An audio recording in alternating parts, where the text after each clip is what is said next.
So Roman சாம்ராஜ்யம் வீழ்ந்தப்போ என்னாச்சுன்னு கொஞ்சம் யோசிச்சு பாருங்களேன். அந்த மாபெரும் சாம்ராஜ்யம் சுக்குநூறா உடைஞ்சு இன்னைக்கு நாம பாக்குற பிரான்ஸ், இட்டலி, ஸ்பெயின் அப்படின்னு பல தனித்தனி நாடுகளா மாறிடுச்சு. ஆமா, அந்த பழைய ரோம் இப்போ வெறும் வரலாற்று புத்தகங்கள்ல மட்டும்தான் இருக்கு. கரெக்ட். ஆனா ஒருவேளை அந்த ரோமன் சாம்ராஜ்யம் உடையாம தன்னைத்தானே புதுப்பிச்சுக்கிட்டு அடுத்த 2000 வருஷங்களுக்கும் அதே ரோம் அப்படிங்கிற அடையாளத்தோடவே தொடர்ந்திருந்தா எப்படி இருக்கும்? அது நடைமுறையில சாத்தியமில்லாத ஒரு கற்பனை மாதிரி தான் தோணும். ம். ஏன்னா உலகத்துல எந்த ஒரு சாம்ராஜ்யமும் அப்படி ஒரு தொடர்ச்சியான வரலாற்றை வச்சிருந்தது கிடையாது. எகிப்து, பாபிலோன், ஆட்டோமன் பேரரசு நீ எல்லாமே ஒரு கட்டத்துல உச்சத்துக்கு போயிட்டு அப்புறம் முற்றிலுமா அழிஞ்சு வேற ஒரு கலாச்சாரமா மாறிடுச்சு. ஆனா உலக வரலாற்றுல ஆக்சுவலா ஒரே ஒரு விதிவிலக்கு இருக்கு. அதுதான் சீனா. எக்ஸாக்ட்லி. இன்னைக்கு நாம ஆழமா அலச பல புத்தகம் பாத்தீங்கன்னா ஜான் கீ எழுதிய சைனா அ ஹிஸ்டரி அப்படிங்கிற புக் தான். இது வெறும் எந்த ராஜா எந்த வருஷம் போர் செஞ்சாரு, எத்தனை பேரை கொன்னாருன்னு சொல்ற சாதாரண வரலாற்று பதிவு கிடையாதுங்க. கண்டிப்பா கிடையாது. 5000 வருஷமா ஒரு நாகரீகம் எப்படி ஒருபோதும் அறுபடாம எத்தனை முறை வீழ்ந்தாலும் திரும்ப திரும்ப தன்னை வேறொரு வடிவத்துல உயிர்ப்பிச்சுக்கிட்டு வருது அப்படிங்கிற ஒரு மாபெரும் சுழற்சியோட கதை இது. சோ இத பத்தி தான் நாம இன்னைக்கு பேச போறோம். சரியா சொன்னீங்க. ஜான் கீ இந்த புத்தகத்துல முன்வைக்கிற மிக முக்கியமான விஷயமே இந்த தொடர்ச்சி தான், அதாவது கண்டினியூட்டி. சீனா அப்படிங்கிறது வெறும் ஒரு புவியியல் இல்லை கிடையாது. அது ஒரு ஐடியா, ஒரு தடையற்ற நாகரிகம்னு சொல்லலாம். ஒரு பேரரசு எப்படி உருவாகுது, எப்படி அதோட உச்சத்தை தொடுது, அப்புறம் எப்படி உள்ளுக்குள்ளேயே அழுகி போய் சுக்குநூறா உடையுது. ஆமா. ஆனா மறுபடியும் எப்படி பழைய சாம்பல்ல இருந்து ஃபீனிக்ஸ் பறவை மாதிரி எழும்புது அப்படிங்கிற அந்த மெக்கானிசத்தை தான் நாம இன்னைக்கு டீகோட் பண்ண போறோம். ஓகே. அப்போ இந்த வரலாற்றோட ஆரம்ப புள்ளியில இருந்தே தொடங்குவோம். கிமு 2000 ஆண்டு வாக்குல ஷியா, ஷாங் அப்புறம் ஷோ வம்சங்கள் ஆண்ட காலகட்டம். ரைட். சீனா அப்படிங்கிற அந்த பிரம்மாண்டமான மரத்தோட முதல் வேர்கள் நிலத்துல இறங்கின நேரம்னு சொல்லலாம். அந்த காலகட்டத்துல நடந்த ஒரு சுவாரஸ்யமான விஷயத்தை நாம கவனிக்கணும். முதல் எழுத்து முறை எப்படி உருவாச்சு தெரியுமா? எப்படி? அவங்க ஆமை ஓடுகளையும் விலங்குகளோட எலும்புகளையும் எடுத்து அதுல சில கேள்விகளை பொறிப்பாங்க. இதுக்கு ஆரக்கல் போன்ஸ்னு பேரு. அப்புறம் அதை நெருப்புல காட்டுவாங்க. ஓ, அந்த நெருப்போட வெப்பத்துல எலும்பு வெடிக்கும் இல்லையா? ஆமா, அந்த வெப்பத்துல அந்த எலும்புகள் வெடிச்சு சில கோடுகள் உருவாகும். அந்த வெடிப்புகளோட வடிவத்தை வச்சுதான் எதிர்காலத்தை கணிச்சாங்க. வாவ், சுவாரஸ்யமா இருக்கே. இது வெறும் ஒரு மூட நம்பிக்கையான சடங்கு கிடையாது. இதுதான் காலப்போக்குல சீனாவோட எழுத்து முறையா மாறிச்சு. அதாவது கடவுள்கள் கிட்ட பேசுறதுக்காக உருவாக்குன ஒரு விஷயம் அப்புறம் மனிதர்களுக்கான தகவல் தொடர்பா நிர்வாகத்துக்கான கருவியா மாறிடுச்சு. அதே காலகட்டத்துல தான் வெண்கல தொழில்நுட்பமும் ரொம்ப தெளிவான ஒரு சமூக அமைப்பும் உருவாகுது. ஆமா. இதையெல்லாம் பார்க்கும்போது இந்த ஆரம்ப கால விஷயங்கள் தான் சீனா அப்படிங்கிற ஒரு பெரிய கட்டடத்தோட அஸ்திவாரம் மாதிரி எனக்கு தோணுது. ஒரு கட்டடம் எவ்வளவு உயரமா போனாலும் எத்தனை முறை இடிஞ்சு விழுந்து திரும்ப கட்டப்பட்டாலும் அந்த அஸ்திவாரம் ஸ்ட்ராங்கா இருந்தா மட்டும்தான் அது நிலைச்சு நிற்கும். 100% உண்மை. ஆனா அந்த அஸ்திவாரம் அப்படிங்கிறது அவங்களோட போர் வீரம் கிடையாது. அவங்களோட உண்மையான பலமே அவங்களோட சிந்தனையிலையும் தத்துவத்திலையும் தான் இருந்துச்சு. ஓகே. இந்த 2 பேரோட சிந்தனைகள் தான் அடுத்த 2500 வருஷங்களுக்கு சீனாவை வழிநடத்த போகுது. கன்ஃபியூஷியஸ பத்தி நிறைய கேள்விப்பட்டிருக்கோம். அவரு ரொம்ப கடுமையான ஒழுக்கத்தை வலியுறுத்தினார் இல்லையா? ஆமாங்க. அதாவது ஒரு மகன் அப்பாக்கு கீழ்ப்படியணும், குடிமக்கள் அரசனுக்கு விசுவாசமா இருக்கணும், இப்படி ஒரு சமூக படிநிலைய அவர் ரொம்ப ஸ்ட்ரிக்டா ஃபாலோ பண்ண சொன்னாரு. கரெக்ட். ஆனா அவர் ஏன் அதை சொன்னார் அப்படிங்கிற பின்னணிய பார்க்கணும். சமூகத்துல ஒவ்வொருத்தருக்கும் ஒரு இடம் இருக்கு. அந்த இடத்துக்குண்டான கடமையை சரியா செஞ்சா நாட்டுல குழப்பம் வராதுன்னு ஒரு உறுதியா நம்பினார். ஒரு ஆர்டர் இருக்கணும்னு நினைச்சிருக்காரு. எக்ஸாக்ட்லி. இது சமூகத்தை ஒன்னா கட்டி போடுற ஒரு பச மாதிரி செயல்பட்டுச்சு. ஆனா லாவோசியோட அப்ரோச் இதுக்கு நேர் எதிர். அப்படியா? அவர் என்ன சொன்னாரு?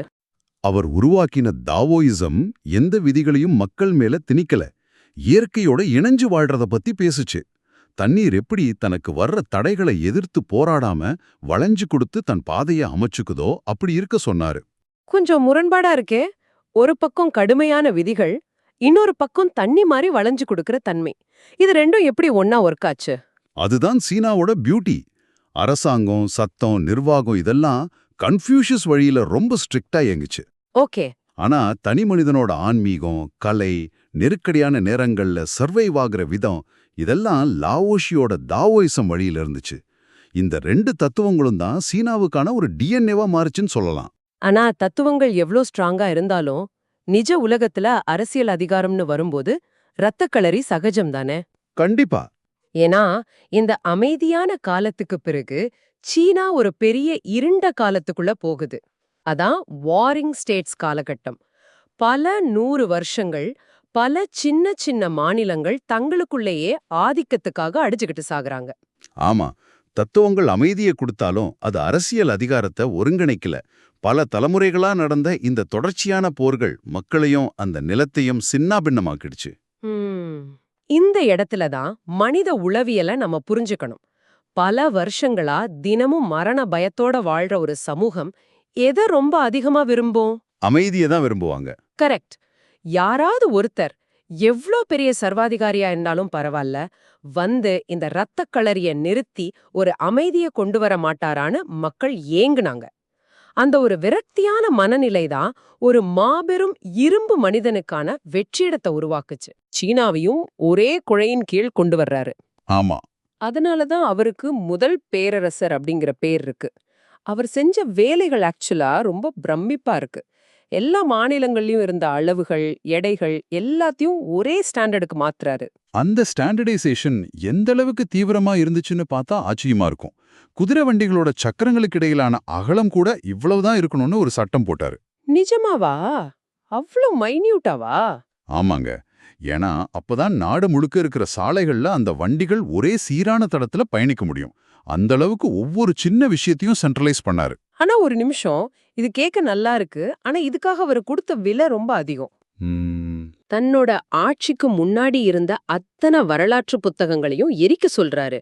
பழைய தத்துவங்களை பேசுற கன்ஃபியூஷியஸ் அறிஞர்களை உயிரோட புதைக்கிறாரு. ஆமா, அது நடந்தது. இது எந்த வகையில நியாயம்?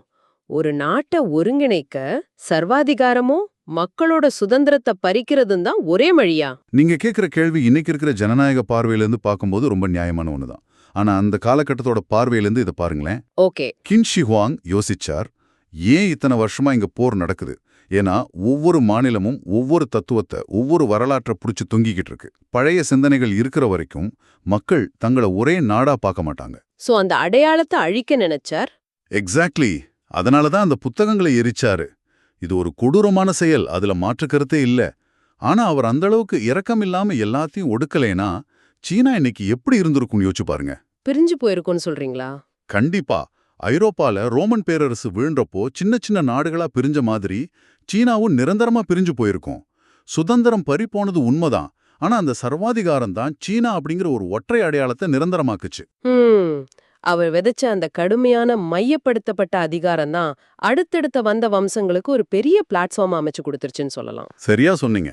ஏன்னா கின் வம்சம் ரொம்ப சீக்கிரமே வீழ்ந்தாலும் அதுக்கப்புறம் வந்த ஹான், தாங், சாங் வம்சங்கள் தான் சீனாவோட பொற்காலம்னு சொல்லப்படுது. அதுலயும் ஹான் வம்சத்தை பாத்தீங்கன்னா அவங்க ஒரு மிகப்பெரிய நிர்வாக புரட்சியை பண்றாங்க. சிவில் சர்வீஸ் தேர்வுகள் அப்படிங்கிற சிஸ்டத்தை உருவாக்குறாங்க. இந்த சிவில் சர்வீஸ் தேர்வுகள் சாதாரணமான விஷயம் இல்லைங்க. அதுக்கு முன்னாடி வரைக்கும் ராஜாவுக்கு பிறகு யாருக்கு அதிகாரம்னா நிலச்சுவாந்தார்களுக்கும் உயர்குடியில பிறந்தவங்களுக்கும் தான். அதாவது பரம்பரை பணக்காரங்களுக்கு. ஆமா. ஆனா ஹான் வம்சம் இதை மாத்துச்சு. நீங்க அரசாங்கத்துல ஒரு அதிகாரி ஆகணும்னா கன்ஃபியூசியஸ் தத்துவங்கள்ல ரொம்ப கடுமையான ஒரு தேர்வு எழுதி பாஸ் பண்ணணும். பல வருஷங்களா சின்ன சின்ன அறைகள்ல உட்காந்து இளைஞர்கள் இதுக்காக படிப்பாங்க. இதனால அரசாங்கத்துக்கு என்ன லாபம்? மிகப்பெரிய லாபம் இருக்கு. இதனால அதிகாரம் பரம்பரையா ஒரு சில குடும்பங்களுக்கிட்டயே தங்குறது தடுக்கப்படுது. திறமையானவர்கள் மேல வராங்க. ஆஹா. அது மட்டும் இல்லாம அதிகாரிகளோட விசுவாசம் அவங்களோட குடும்பம் மேல இருக்காது. அவங்களுக்கு பதவி கொடுத்த பேரரசர் மேல மட்டும்தான் இருக்கும். இது ராஜாவோட அதிகாரத்தை இன்னும் ஸ்ட்ராங் ஆக்குச்சு. இதே காலகட்டத்துல தான் வர்த்தகம் நடக்குது. சீனாவோட பொருளாதாரம் உச்சத்துக்கு போகுது. அதுக்கப்புறம் வந்த தாங் வம்சம் கலாச்சார ரீதியா ரொம்ப செழிப்பான காலம். கவிதை, ஓவியம், இலக்கியம்னு எல்லாமே வளருது. வெளிநாடுகள்ல இருந்தெல்லாம் மக்கள் சீனாவுக்கு வந்து போறாங்க. ஆனா என்ன ரொம்பவே ஆச்சரியப்படுத்தினது இதுக்கப்புறம் வந்த சாங் வம்சம் தான். என்ன பொறுத்த வரைக்கும் இதை பார்க்கும்போது எனக்கு அப்படியே அன்றைய காலகட்டத்தோட சிலிகான் வேலி மாதிரி தோணுது. சிலிகான் வேலியா? எந்த அடிப்படையில் அப்படி சொல்றீங்க? அவங்க கண்டுபிடிச்ச டெக்னாலஜியை வச்சா? ஆமா. திசை காட்டி, வெடிமருந்து, அச்சு இயந்திரம் இப்படி உலகத்தையே மாத்தி போட்ட பல கண்டுபிடிப்புகள் அந்த காலத்துல தான் சீனாவுல உருவாச்சு. அரசாங்கமே புதுமைகளை ரொம்ப ஊக்குவிச்சிருக்கு. அது மட்டும் இல்ல, சிலிகான் வேலி கூட ஒப்பிடுறதுக்கு இன்னொரு முக்கியமான காரணமும் இருக்கு. என்னது அது? இன்னைக்கு ஸ்டார்ட் அப்கள் எப்படி வெஞ்சர் கேபிட்டல் பணத்தை வச்சு இயங்குதோ அதே மாதிரி சாங் காலத்துல பொருளாதாரமும் ரொம்ப அட்வான்ஸ்டா இருந்துச்சு. உலகத்திலே முதல் முறையா காகித பணம் மாசா புழக்கத்துக்கு வந்தது அப்பதான். பேப்பர் மணி அப்பவே வந்துருச்சா? ஆமா, ஜியோசி அப்படின்னு சொல்லுவாங்க. இரும்பும் நிலக்கரியும் பெரிய அளவுல உற்பத்தி செஞ்சாங்க. ஐரோப்பா அந்த நேரத்துல இருண்ட காலத்துல அடிப்படை வசதிகள் கூட இல்லாம கஷ்டப்பட்டுட்டு இருந்தப்போ சீனா பல நூற்றாண்டுகள் முன்னோக்கி பயணிச்சிட்டு இருந்துச்சு. ஆனா இவ்ளோ அறிவு, இவ்ளோ டெக்னாலஜி, இவ்ளோ பணம் இருந்து என்ன பிரயோஜனம்? சாங் வம்சத்தோட வீழ்ச்சியை படிக்கும்போது எனக்கு ரொம்ப ஷாக்கிங்கா இருந்துச்சு. ஏன் அப்படி சொல்றீங்க? இவ்வளவு அட்வான்ஸ்டான ஒரு பேரரசு குதிரைகள்ல வந்த மங்கோலியர்கள் கிட்ட ரொம்ப ஈஸியா தோத்து போயிட்டாங்களே. சாங் வம்சம் பொருளாதாரம், கலை, தொழில்நுட்பம் இதுக்கெல்லாம் கொடுத்த முக்கியத்துவத்தை ராணுவத்துக்கு கொடுக்கல. ஓ, மிலிட்டரிய கோட்டை விட்டுட்டாங்க. ஆமா, ராணுவ பலத்தை விட பொருளாதார பலம் தான் முக்கியம்னு நினைச்சாங்க. அந்த பலவீனம் தான் செங்கிஸ்கான் அப்புறம் குப்லாய் கான் தலைமையிலான மங்கோலியர்களுக்கு ரொம்ப வசதியா போயிடுச்சு. சோ குப்லாய் கான் சீனாவை ஆக்கிரமிச்சு யுவான் வம்சத்தை உருவாக்குறாரு. இங்கதான் ஜான் கீ தன்னோட புத்தகத்துல ஒரு மிக முக்கியமான முரண்பாட்டை முன்வைக்கிறாரு. என்னது? பொதுவா ஒரு நாட்டை பெறநாட்டவர் பிடிச்சா தோத்து போன நாட்டோட கலாச்சாரம் அழிஞ்சிடும். ஆனா சீனால என்ன நடக்குதுன்னா, இந்த மங்கோலியர்கள் கொஞ்ச காலத்திலே சீனர்கள் மாதிரி மாற ஆரம்பிச்சிடுறாங்க. இது எப்படி சாத்தியமாச்சு? சீனர்களால எப்படி அவங்கள ஆக்கிரமிச்சவங்களே தங்களுக்கு ஏத்த மாதிரி மாத்த முடிஞ்சது?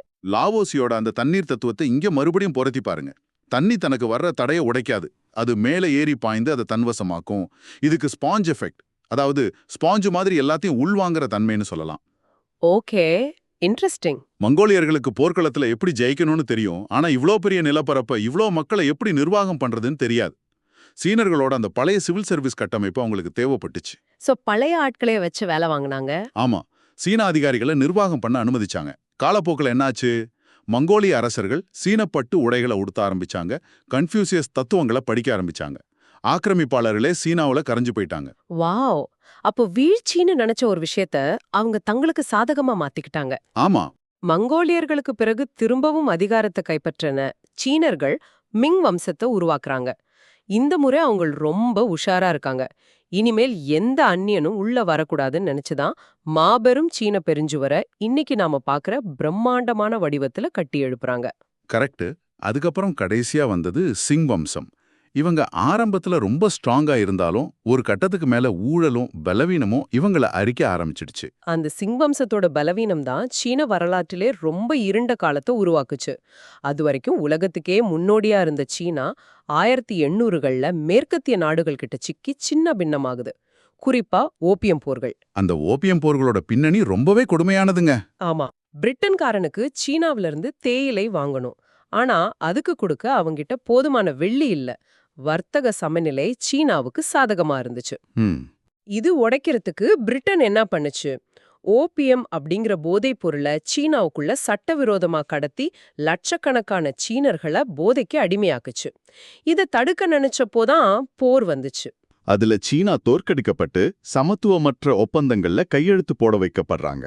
ஹாங்காங் பிரிட்டன் கைக்கு போகுது. இது ஒரு பக்கம் வெளியில இருந்து வந்த அடி. ஆனா எந்த ஒரு பேரரசும் வெளியில இருந்து வர்ற அடியாள மட்டும் உடனே வீழ்ந்துடாது. கண்டிப்பா இல்ல. சிங் வம்சத்தோட நிர்வாகம் உள்ளுக்குள்ளேயே ஊழல்லையும் திறமையின்மேலையும் அழுகி போயிருந்துச்சு. அதுக்கு மிகப்பெரிய உதாரணம் தான் தைப்பிங் கிளர்ச்சி. ஆமா, அந்த உள்நாட்டு கலவரத்தை பத்தி படிக்கும்போது எனக்கு தூக்கமே வரல. ஏன்னா அந்த அளவுக்கு ரத்த களரி அது. தன்னை ஜீசஸோட தம்பின்னு சொல்லிக்கிட்ட ஒருத்தர் ஆரம்பிச்சு ஒரு மத ரீதியான கிளர்ச்சி அது. இந்த உள்நாட்டு போர்ல மட்டும் கிட்டத்தட்ட 2 கோடி முதல் 3 கோடி மக்கள் செத்து போனாங்கன்னு படிக்கும்போது பகீர்னு இருக்கு. முதல் உலக போர்ல செத்தவங்களை விட இது அதிகம். யோசிச்சு பாருங்க, ஒரு பக்கம் மேற்கத்திய நாடுகள் பொருளாதாரத்தை உறிஞ்சுது, இன்னொரு பக்கம் உள்நாட்டுல பல கோடி மக்கள் சாகிற அளவுக்கு கலவரம். இங்கதான் அந்த மெக்கானிசம் ரொம்ப தெளிவா வேலை செய்யுது. எந்த மெக்கானிசம்? வெளியிலிருந்து வர்ற அழுத்தம் அதோட உள்நாட்டு பலவீனம் சேரும்போது அது எவ்வளோ பெரிய மாபெரும் சாம்ராஜ்யமா இருந்தாலும் சரிந்து விழுந்துடும். அப்படிதான் 1912ஆம் ஆண்டு 2000 வருஷமா தொடர்ந்த சீன முடியாட்சி மொத்தமா முடிவுக்கு வருது. ஒரு பெரிய வெற்றிடம் உருவாகுது. அதுக்கப்புறம் பல வருஷங்கள் நீடித்த கம்யூனிஸ்டுகளுக்கும் தேசியவாதிகளுக்கும் இடையிலான சிவில் போர். 49ல மாவோ சேதுங் அதிகாரத்துக்கு வர்றதுன்னு அந்த வரலாறு ரொம்பவே ரத்தக்களரியானது. இந்த இடத்துல நாம சில விஷயங்களை அறவியல் அல்லது அரசியல் ரீதியா பார்க்காம வரலாற்றின் பார்வையிலிருந்து மட்டும் பார்க்கணும். சரி. மாவோ கொண்டு வந்த great leap forward, cultural revolution மாதிரியான திட்டங்கள் பல கோடி மக்களோட மரணத்துக்கு காரணமாச்சு. அது ஒரு பயங்கரமான காலகட்டம். ஆனா அந்த தீவிரமான சீர்திருத்தங்கள் தான் பழைய சிஸ்டத்தை முற்றிலுமா உடைச்சு ஒரு புதிய சீனாவுக்கான அஸ்திவாரத்தை மறுபடியும் அமைச்சது. ஒரு கம்ப்ளீட் ரீசெட் மாதிரி. ஆனா அதுக்கப்புறம் மாவோவுக்கு பிறகு 78ல வந்த டெங் சியாவோபிங் பொருளாதாரத்தை உலகத்துக்கு திறந்து விடுறாரு. அந்த எக்கனாமிக் ஓப்பனிங் தான் இன்னைக்கு நாம பாக்குற நவீன சீனாவுக்கு காரணம். வெறும் 40-50 வருஷங்கள்ல ஒரு பரம ஏழை நாடா இருந்த சீனா இன்னைக்கு உலகத்தோட 2வது மிகப்பெரிய பொருளாதார சக்தியா எழுந்து நிக்குது. உண்மைதான். இப்போ ஒட்டுமொத்தமா ஜான் கீ புத்தகத்தை புரட்டி பார்க்கும்போது இந்த 5000 வருஷ வரலாற்றோட ரகசியம் என்னன்னு ரொம்ப தெளிவா புரியுது. ஆமாங்க. அந்த ரகசியத்தை 3 முக்கிய புள்ளிகள்ல நாம சுருக்கலாம். சொல்லுங்க. 1 தொடர்ச்சி, அதாவது கண்டினியூட்டி. ராஜாக்கள் மாறலாம், அரசுகள் வீழலாம், ஆனா சீனா அப்படிங்கிற ஐடியா தொடர்ந்துகிட்டே இருக்கும். 2 உள்வாங்கும் தன்மை, அடாப்டேஷன். அந்த ஸ்பஞ்ச் எஃபெக்ட். எக்ஸாக்ட்லி. மங்கோலியர்களா இருந்தாலும் சரி, கம்யூனிசமா இருந்தாலும் சரி, முதலாளித்துவமா இருந்தாலும் சரி, தனக்கு என்ன தேவையோ அதை உள்வாங்கி தனக்கு ஏத்த மாதிரி மாத்திக்கிற தன்மை. 3 மையப்படுத்தப்பட்ட அதிகாரம், சென்ட்ரல் கண்ட்ரோல். கின்ஷி ஹுவாங் காலத்துல ஆரம்பிச்சது. ஆமா, அவர் காலத்துல ஆரம்பிச்ச அந்த சென்ட்ரல் கண்ட்ரோல் தான் இன்னைக்கு வரைக்கும் சீனாவை செதற விடாம புடிச்சு வச்சிருக்கு. ரொம்ப அழகா சமரைஸ் பண்ணீங்க. ஆரம்பத்துல நான் ரோமன் சாம்ராஜ்யத்தை பத்தி சொன்னேன்ல, சீனா அப்படிங்கிறது ஒரு கட்டடம் கிடையாது, இடிஞ்சு விழுந்தா அங்கே முடிஞ்சு போறதுக்கு. அது ஒரு பிரம்மாண்டமான நதி மாதிரி. வழியில பெரிய பாறைகள் வரலாம், சில சமயம் தண்ணி தேங்கி நிக்கலாம், ஏன் ஒரு கட்டத்துல மொத்தமா வறண்டு போன மாதிரி கூட தோணலாம்.